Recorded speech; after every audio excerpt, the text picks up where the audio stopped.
Goeiedag, Vanessa Foster van die Bybel in 1 jaar saam met julle. Vandag lees ons saam uit Numeri hoofstuk 22. In hierdie gedeelte lees ons van koning Balak van Moab.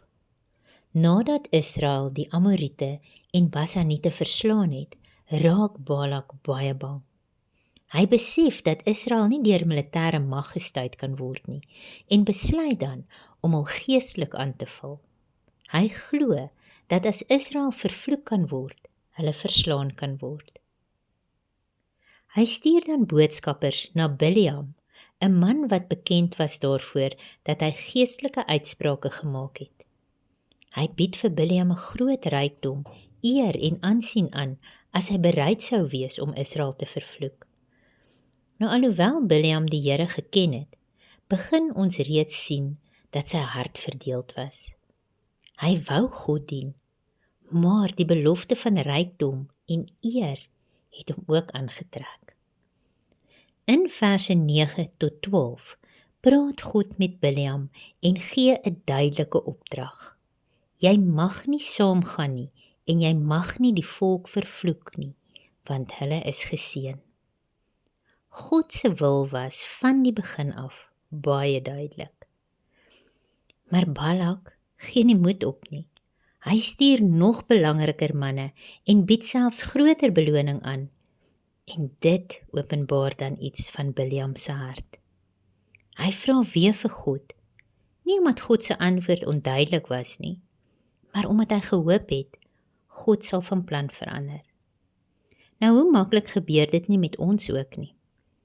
Ons vra soms weer en weer oor iets waarvan ons reeds God se wil ken, net omdat ons hoop, eintlik sal hy ons toestemming gee om te doen wat ons reeds besluit het. In vers 20 laat God hom toe om saam te gaan, mits die manne hom weer kom roep. Dit beteken nie God het van plan verander nie. Dit wys eerder dat God ons soms toelaat om ons eie keuses te maak, al ken hy reeds ons harte, motiewe en begeertes. Ons leer hier dat gehoorsaamheid nie net beteken om God se stem te hoor nie. Ware gehoorsaamheid beteken om ons keuses in lyn te bring met sy wil, selfs wanneer dit teen ons eie begeertes gaan. Vanaf vers 22 verander die toneel. Terwyl Bileam op sy donkie ry, staan die engel van die Here met 'n getrekte swaard in sy pad. Ironies genoeg sien die donkie die engel, maar Bileam sien niks. Die donkie probeer 3 keer uitwyk om Bileam se lewe te red, maar elke keer slaan Bileam maar, omdat hy gedink het sy is ongehoorsaam. Nou hierdie gedeelte wys hoe gevaarlik geestelike blindheid kan wees. Bileam was so gefokus op sy eie doel, dat hy nie kon sien dat God hom eintlik probeer beskerm nie. Dan gebeur iets buitensgewoon. God open die donkie se bek, sodat sy met Bileam kan praat.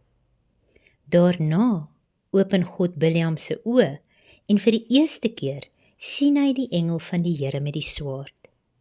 Skielik besef Bileam, die donkie was nie sy vyand nie, maar sy redder. Sien, soms gebruik God die eenvoudigste mense of onverwagste omstandighede om ons aandag te trek. Die vraag is ons bereid om te luister? Bileam erken sy sonde en sê hy is bereid om terug te draai. Maar God laat hom voortgaan met een voorwaarde. Hy mag slegs spreek wat God in sy mond lê. Nou wanneer Bileam uiteindelik vir Balak ontmoet, maak hy dit baie duidelik. Ek kan niks uit myself sê nie, en ek kan net sê wat God vir my gee.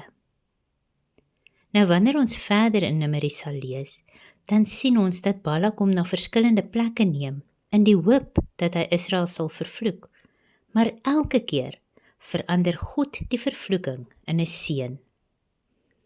Dit is een van die grootste waarhede van hierdie hoofstuk. Wat God geseën het, kan geen mens vervloek nie. En wanneer God sy hand oor iemand se lewe hou, is sy plan sterker as enige mens se plan. Ons sien ook uit hierdie hoofstuk dat dit vooruitwys na Jesus Christus. Die engel met die swaard weerspieël goddelike gesag en oordeel wat uiteindelik aan Christus behoort. Die donkie verteenwoordig nederigheid, dieselfde dier wat Jesus later as die nederige koning sou ry.